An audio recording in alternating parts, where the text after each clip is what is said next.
రంగారెడ్డి జిల్లా గండిపేట ప్రాంతంలో నకిలీ ప్రభుత్వ ఉత్తర్వులతో భూ మోసాలకు పాల్పడుతున్న రాకెట్ ను సైబరాబాద్ పోలీసులు ఛేదించారు. కేసులో 3 నిందితులను అరెస్ట్ చేసినట్టు పోలీసులు వెల్లడించారు. గండిపేట మండల తహసీల్దార్ శ్రీనివాస్ రెడ్డికి స్థానిక ప్రజలు చేసిన ఫిర్యాదు మేరకు ఈ వ్యవహారం వెలుగులోకి వచ్చింది. కొందరు వ్యక్తులు నకిలీ ప్రభుత్వ ఉత్తర్వులను సృష్టించి వాట్సాప్ గ్రూపులు, ఇతర సామాజిక మాధ్యమాల ద్వారా ప్రచారం చేస్తూ ప్రభుత్వ భూమిని క్రమబద్ధీకరించి ప్రైవేటు వ్యక్తులను కేటాయించినట్టు తప్పుడు సమాచారం వ్యాప్తి చేస్తున్నారని ఫిర్యాదులో పేర్కొన్నారు.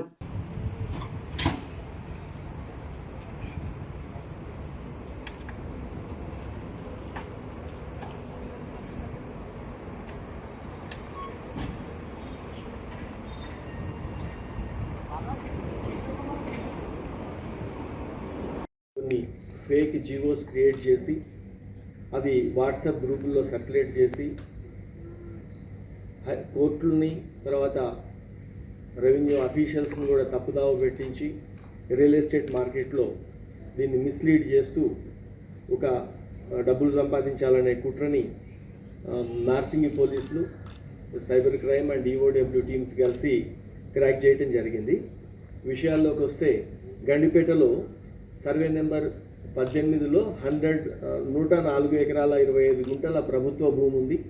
ఇది ప్రభుత్వ రికార్డులలో కాస్రపాణి అంటే 1954 నుంచి కూడా ప్రభుత్వ భూమిగానే అది రికార్డులలో ఉంటూ వస్తుంది.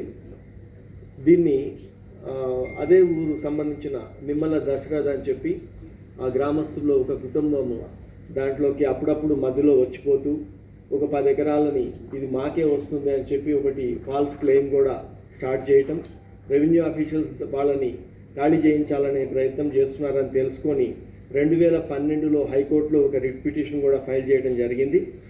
ఆ రిట్ పిటిషన్ పెండింగ్ ఉన్నప్పుడే ఈ నిమ్మల ఫ్యామిలీకి సంబంధించిన వాళ్ళు రుద్రరాజు, రామకృష్ణరాజు అని చెప్పి ఒక వ్యక్తికి అగ్రిమెంట్ చేయటం, ఆ వ్యక్తి దాన్ని ఫాలో అప్ చేస్తూ ఒక సునీల్ అనే ఒక వ్యక్తిని విజయవాడ నుంచి తీసుకొచ్చి ఆ భూమిలో ఒక రూమ్ కట్టించి అక్కడ పెట్టడం జరిగింది.